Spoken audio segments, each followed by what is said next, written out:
nanti kita pulang pasti nih diomelin sama orang tua nih. Yo, kenapa kamu gondrong? Ini udah berapa bulan sih usia kandungan istrimu? Oh iya. Nah, itu betian senina lah gitu kan? Iya, senina. Dianggap kang preman, ya, dianggap kang palak, kang todong gitu.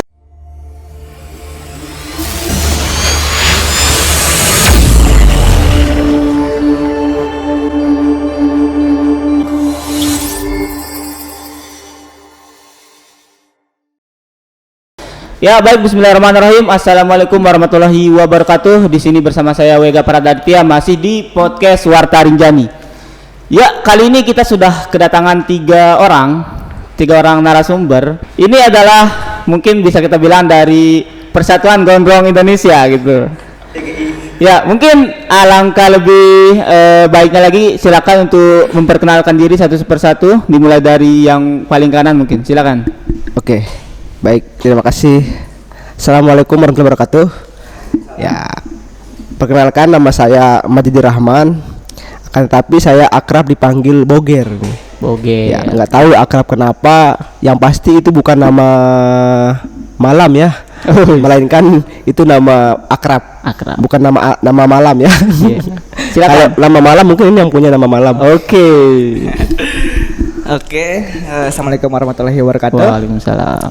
Perkenalkan, nama saya Bayu, sering dipanggil Bay.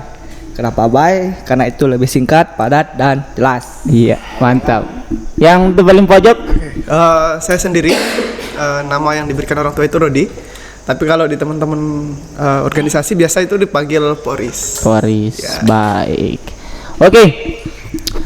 Jadi kali ini kita mau ngobrol-ngobrol santai ya. Jadi gak usah tegang, kita santai-santai aja. Ya, saya ini panggilnya Mas atau Bang ini nanya.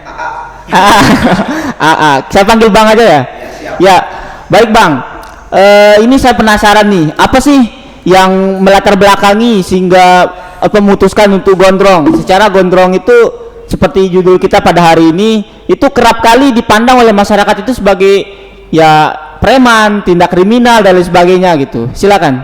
Ya, jadinya berbicara gondrong ya. Bagi saya gondrong itu sebuah tantangan sebenarnya. Saya berpikir pola pikirnya itu saya ingin membuat tantangan-tantangan baru pada diri saya sebenarnya. Kenapa saya katakan tantangan? Oke, taruhlah nanti kita pulang pasti nih diomelin sama orang tua nih. Yo, kenapa kamu gondrong ini? Iya. Atau biasa kalau masyarakat Sasak itu mengatakan kalau dilihat gondrong itu yang paling tidak udah berapa bulan sih usia kandungan istrimu? Oh iya. Nah, itu betian senina lah gitu kan? Iya, senina. Tapi saya ingin meretas juga bahwa persepsi orang-orang biasanya gondrong itu seperti yang disampaikan tadi kriminal, kemudian kejahatan. Nah, ini yang harus kita luruskan sebenarnya. Nah, pada satu sisi sebenarnya gondrong ini cap kriminal itu sangat melekat, sangat dekat dengan teman-teman yang gondrong ini. Tapi saya ingin membalikkan apa yang menjadi pembicaraan orang lain gitu kan. Iya. Mengecap bahwa gondrong ini kriminal. Dengan melakukan ya terbukti kami tidak pernah kok disangkut pautkan dengan kepolisian sampai dengan hari ini gitu kan. Iya. Yang kalaupun memang betul bahwa gondrong itu kriminal, mungkin kami sudah menekam di penjara gitu kan. Tapi sampai saat ini kami masih beraktivitas, masih bersama teman-teman, membicarakan apa yang harus kita lakukan sekarang, berkarya dan sebagainya, seperti itu. Iya. Ada lagi?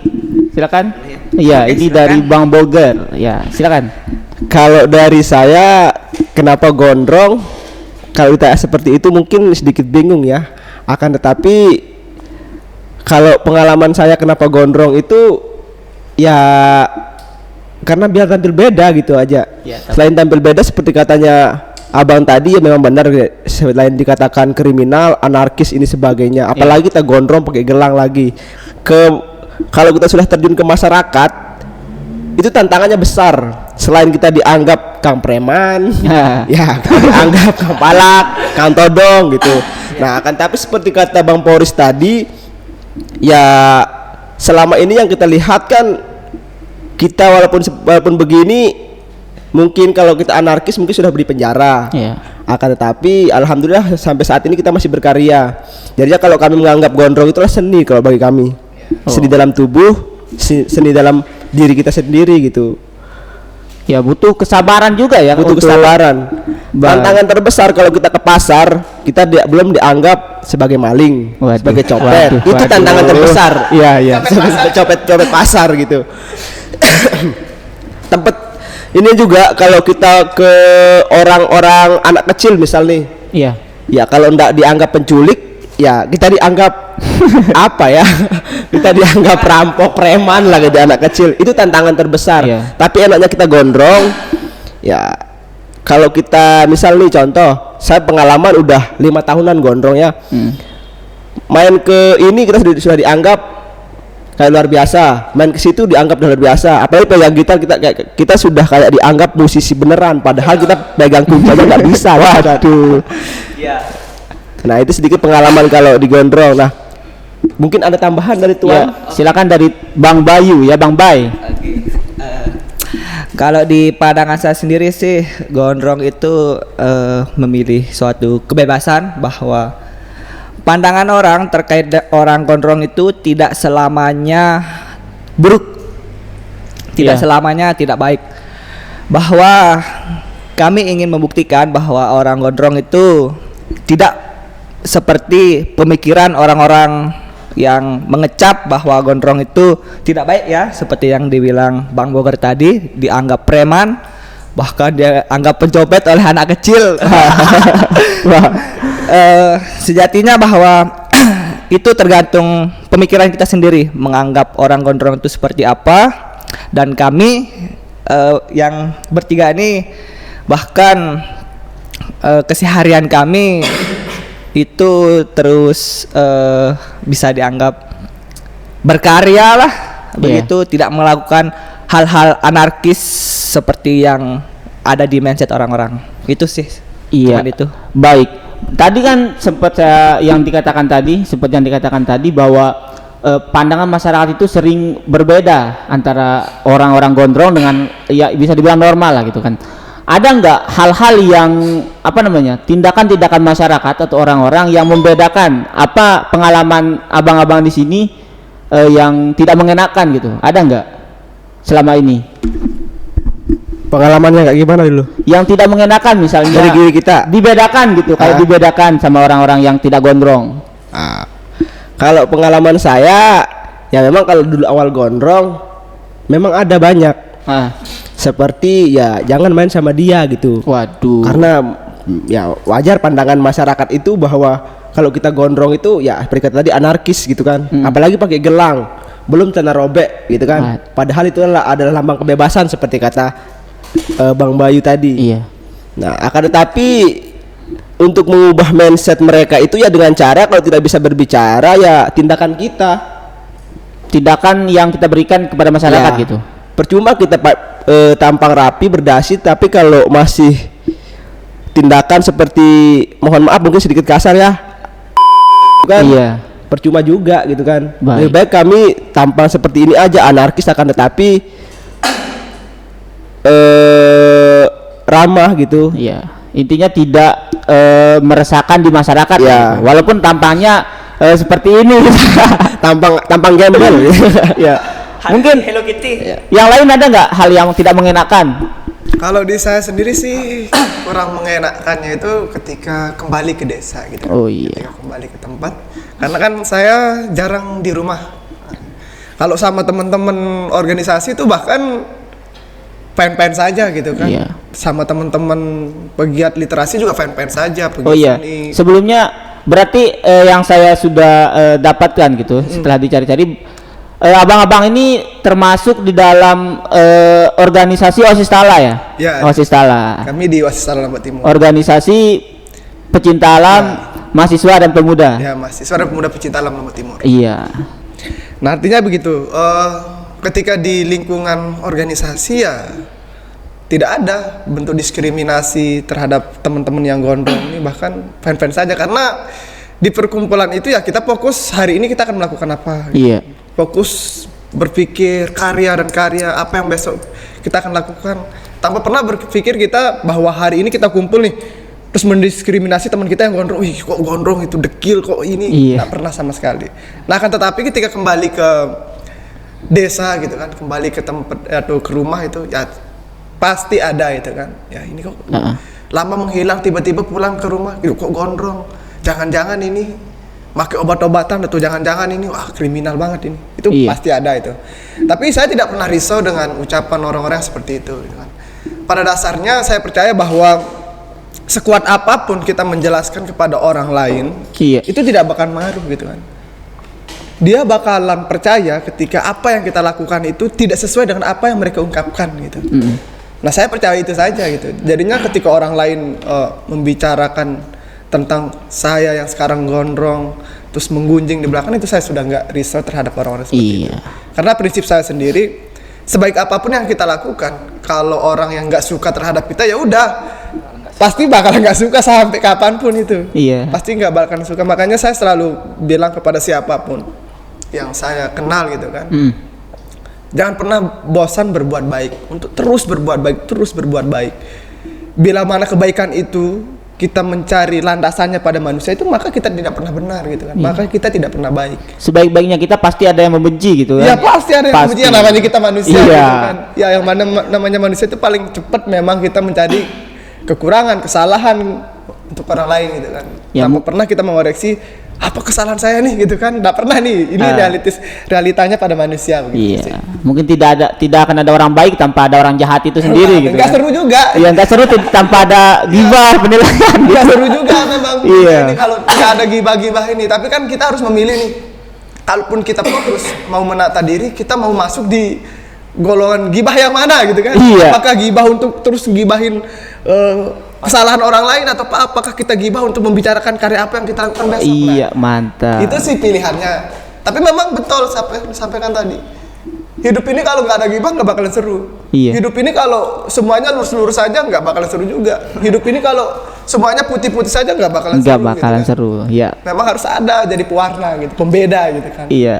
Dari Bang Bay sendiri gimana? Oke. Kalau dari saya sendiri sih simple. Percuma kita bertampang rapi di kalangan masyarakat tetapi kita tidak memiliki attitude, artinya sopan santun kita terhadap masyarakat sekitar. Walaupun kita berpenampilan kayak begini, asalkan attitude kita baik di masyarakat, insya Allah kita akan dipandang baik sama masyarakat. Yang artinya seperti yang dikatakan Bang Boris tadi, teruslah berbuat baik selama kita masih hidup. Nanti yang akan kita tuai adalah suatu yang baik juga karena terus melakukan hal-hal yang baik. Itu sih kalau saya. Iya. Kemudian ini dari segi setiap komunitas atau perkumpulan lah ya. Perkumpulan ini kan perkumpulan gondrong gitu. Di setiap perkumpulan itu tentunya ada gitu. Di setiap perkumpulan itu ada apa namanya, jiwa keeratan, jiwa korsanya gitu. Nah di dalam persatuan ataupun perkumpulan gondrong ini gimana itu dalam segi kebersamaannya dan jiwa korsa ataupun lain sebagainya, bagaimana? Ya kalau di kami sendiri sebenarnya kalau dikatakan bahwa kami gondrong enggak sih. Kami lebih kepada ya ini mungkin passion kita gitu kan. Ini passion kita nyaman dengan rambut kita yang gondrong, dan teman-teman ini juga nyaman dengan rambutnya gondrong tanpa ada bentuk pengikat sih. Tanpa ada bentuk pengikat, hanya saja kami dipertemukan dalam satu organisasi gitu kan, organisasi pecinta alam gitu kan. Memang sih pemikiran orang-orang ketika berbicara organisasi pecinta alam, dekil, kumel dan sebagainya itu wajar gitu kan. Itu wajar. Karena apa? Karena kami di Wasis Lombok Timur sendiri ya tidak pernah membicarakan hari ini kiblat passion kita di mana gitu kan. Atau kita akan memakai baju sesuai dengan apa yang menjadi tren sekarang, fashionable gitu kan. Tidak pernah sama sekali. Ya kalaupun kami dengan cara kami berpakaian seperti ini, tapi kami nyaman dan tidak pernah merugikan orang lain, itu udah luar biasa bagi kami gitu kan. Ya mungkin salah tempat gitu kalau orang-orang mengatakan bahwa kok kamu pakaiannya seperti ini, kok kamu kumel kayak. Ya Pak, baiknya memang kalau Bapak mempertanyakan itu tanya desainer atau nanya ke siapa gitu. Memang gitu kan. itu bidangnya gitu kan. Itu bidangnya. Kalau nanya kami ya memang seperti ini kan. Gitu kan nggak bisa kita ubah. Tapi kami selalu menanamkan prinsip pada diri kami terkait dengan fashion gitu kan. Ya, fashion yang paling baik menurut kami itu ada di pemikiran, kualitas pemikiran mindset seperti gitu. apa, mindset berpikir itu seperti apa. Jadinya karena tidak ada henti-hentinya menurut kami itu, bila mana hidup ini terus menerus kita berkiblat pada fashion. Passion. Karena apa? Fashion yang sekarang besok beda lagi. Mobilitasnya tetap berubah gitu Iya, kan. tetap berubah nggak bakalan stuck di situ kan. Iya. Dan itu juga udah menjadi ini kan dari tahun ke tahun. Jadinya ya bayangin aja dengan kami yang gondrong terus kemudian penghasilan juga. Aduh, kapan mungkin ini kita bisa punya penghasilan banyak ini? Ya artinya begitu juga cara kami meminimalisir pengeluaran kami gitu kan. Oh, iya. Bayangin aja kalau kita misal sekarang kita beli baju ini, besok udah nggak lagi kepake gitu kan. Iya. Beda lagi fashionnya. Kami dipaksa lagi untuk beli itu, besok terus menerus seperti itu bergulir. Jadinya ya udah dah, lebih baik begini sudah gitu. Dengan fashion kita seperti ini ya udah gitu kan. Iya. Tanpa mikirin besok ngeluarin uang buat beli ini, besok ngeluarin uang buat beli ini. Berarti itu termasuk cara untuk mandiri juga gitu Iya, kan? salah satu cara untuk mandiri juga, jelas. Iya, baik. Ya, tentunya kan di satu organisasi, di OSIS Tala pada umumnya gitu kan. Itu mungkin tidak semuanya itu gondrong kan? Iya. Berapa di tahun ini berapa anggotanya? Oh ya, kemarin di OSIS Lombok Timur udah seperempat abad ya, Mas. Iya. Seperempat abad. Kemarin angkatan 25 baru saja dikukuhkan di bulan Januari. Berarti udah 25 tahun? Iya, udah 25 Iya. tahun. Dan kemarin kita mengukuhkan anggota itu sebanyak 33 orang. Iya. 33 orang. Nah, perkara berapa yang gondrong? Ya nggak semuanya gondrong di Nggak OSIS semuanya. Tala. Ya karena kan tergantung fashion sebenarnya. Iya. Ya kalau fashion teman kita dengan harus mereka rapi dan mereka merasa nyaman dan tidak merugikan, ya udah itu fashionmu, jangan kamu mengubah dirimu gitu kan, karena melihat teman-teman kamu yang gondrong terus kamu berusaha mengubah dirimu, jangan gitu. Kalau Iya. kamu fashionmu dan nyaman di gondrong, ya udah silakan gondrong, nggak ada bentuk paksaan. Iya. Jadi di dalam organisasi ini kan ada yang gondrong, ada yang tidak Iya. gitu. Tapi bagaimana kesehariannya? Apakah tetap berjalan dengan harmonis atau bagaimana? Apakah yang tidak gondrong pemandangannya berbeda dengan mungkin seniornya dan lain sebagainya gitu? Dan begitu juga sebaliknya. Iya, Apakah ada pemaksaan atau kamu harus gondrong gitu kan?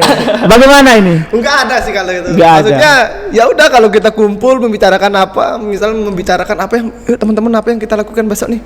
Kita sikat yuk. Daripada kita saling tonton terus menerus nanti ujungnya lapar. Maksudnya tidak pernah terbersih dalam pemikiran kita ketika kita ingin mengeksekusi apa gitu, kegiatan apa, terus yang nggak gondrong jangan dong ikut sama kami yang gondrong nih, atau sebaliknya. Iya. Yang gondrong-gondrong jangan ikut sama kamu, nggak pernah sih. Nggak pernah berarti. Karena tidak pernah ada bentuk diskriminasi kalau kita berorganisasi itu. Karena kan Iya. kita tuntas secara pemikiran kalau kita berorganisasi.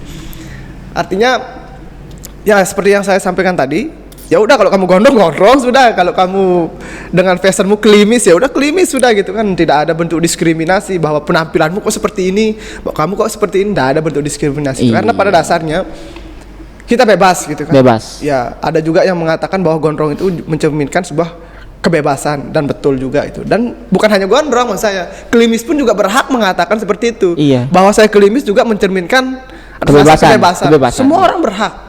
Jadi bukan semata-mata gondrong terus mencerminkan kebebasan, bukan. Oh. Mungkin salah kaprah kalau kita mengatakan seperti itu. Semua pada dasarnya semua kita bebas. Iya. Tergantung pola pikir kita seperti apa gitu sih sebenarnya. Ya, jadi kawan-kawan warta pada dasarnya apakah ia gondrong atau tidak itu tidak menjamin ataupun tidak menjadi cerminan terhadap isi dalam dari seseorang itu sendiri gitu. Nah, mungkin yang terakhir nih, di masyarakat itu pemikiran-pemikiran ini masih liar gitu kan, masih melihat budi pekerti ataupun perilaku seseorang itu dilihat dari penampilannya gitu. Mungkin apa nih satu persatu ya dijawabnya nanti. Apa mau yang ingin disampaikan kepada masyarakat gitu agar gondrong ini tidak dipandang sebelah mata, bahwa gondrong ini sebenarnya sama-sama aja gitu, tergantung pada yang seperti dikatakan oleh Bang Boris tadi, tergantung pada mindset dan pemikirannya. Ya mungkin dari sebelah kanan Bang Bogor dulu silakan.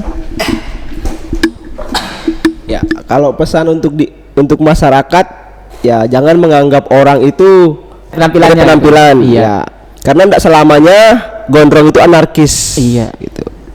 Tergantung bagaimana mindset kita berpikir seperti kata Pak tadi, Bang Boris tadi. Ya, kalau kita menganggap bahwa gondrong itu anarkis, maka anarkis yang kita temukan.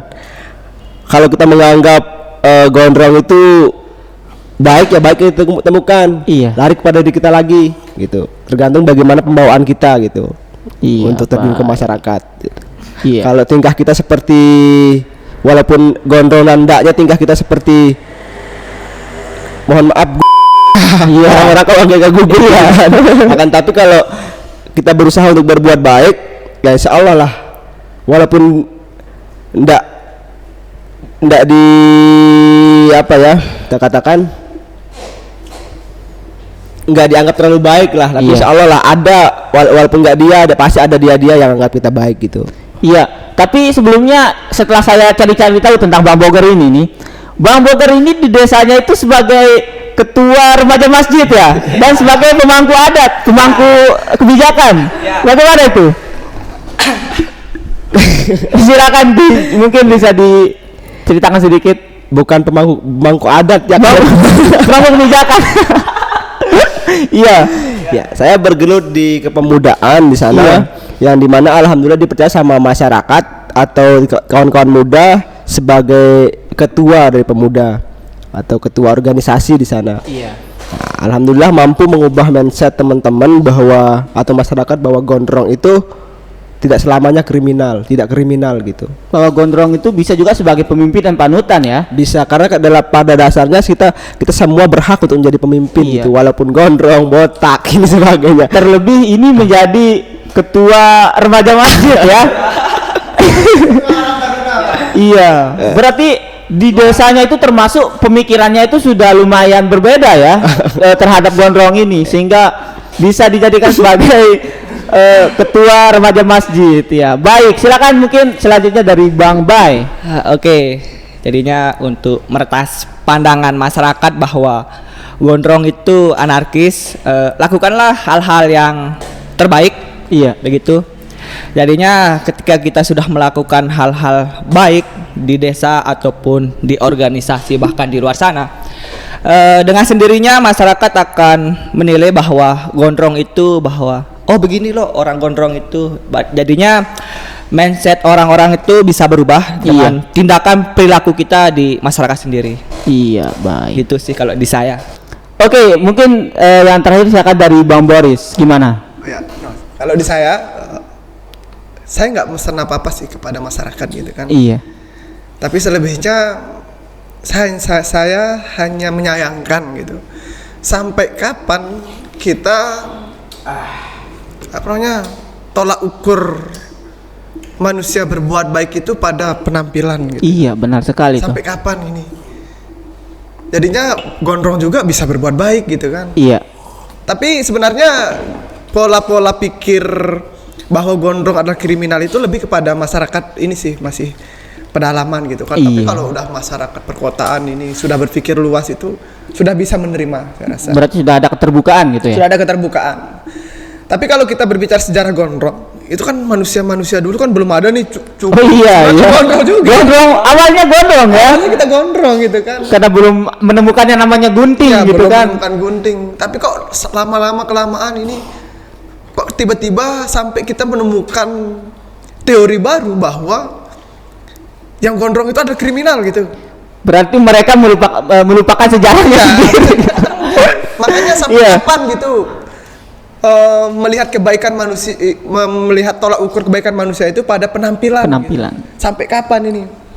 Dan ini harus kita retas. Kita selalu menyibukkan diri, memperdebatkan kamu kok penampilanmu begitu. Iya. Seharusnya kamu penampilanmu begini. Sampai kapan gitu kan? Apakah sampai kita nanti akan terkubur? Rasanya kita akan terkubur ini. Iya, semuanya akan mati gitu. Semuanya akan mati. Ya lebih baik daripada kita terus-terusan memperdebatkan yang gondrong kriminal, yang ini yang bertato kriminal. Itu bagian daripada kebebasan mereka. Ya udahlah, kita dengan kebebasan kita, dengan cara kita, lebih baik kita fokus apa yang harus kita garap sekarang, apa yang harus kita kerjakan sekarang. Selama itu tidak merugikan orang lain. Baik. Saja sih sebenarnya. Ya, menarik sekali perbincangan kita pada hari ini ya tentang gondrong dan kriminal. Ya, mungkin yang pada akhirnya saya ingin menyampaikan bahwa gondrong tidak selamanya kriminal gitu. Bahwa gondrong itu bisa saja menjadi pemangku seperti yang tadi, pemangku kebijakan, kemudian bahkan bisa menjadi remaja masjid gitu. Yang notabene remaja masjid ini adalah orang-orang yang alim gitu kan, orang-orang yang bisa ngaji, orang-orang yang berpengaruh terhadap lingkungan di masjid itu sendiri gitu. Akan tetapi bisa kita contoh dari Bang Boger tadi bahwa gondrong tidak selamanya begitu-begitu saja dianggap miring, dianggap berbeda oleh masyarakat gitu kan. Ya, jadi pesan saya mungkin yang terakhir dari saya, jangan seperti yang tadi, jangan melihat seseorang itu dari penampilannya gitu. Orang gondrong bisa baik, bahkan orang gondrong tidak selamanya jahat gitu. Oke, terima kasih. Cukup di sini saja perbincangan kita, dan narasumber-narasumber akan kita undang lagi nanti. Sekian, terima kasih. Wassalamualaikum warahmatullahi wabarakatuh. Ya, terima kasih Bang sudah datang di podcast Warta Rinjani. Mudah selalu berkarya.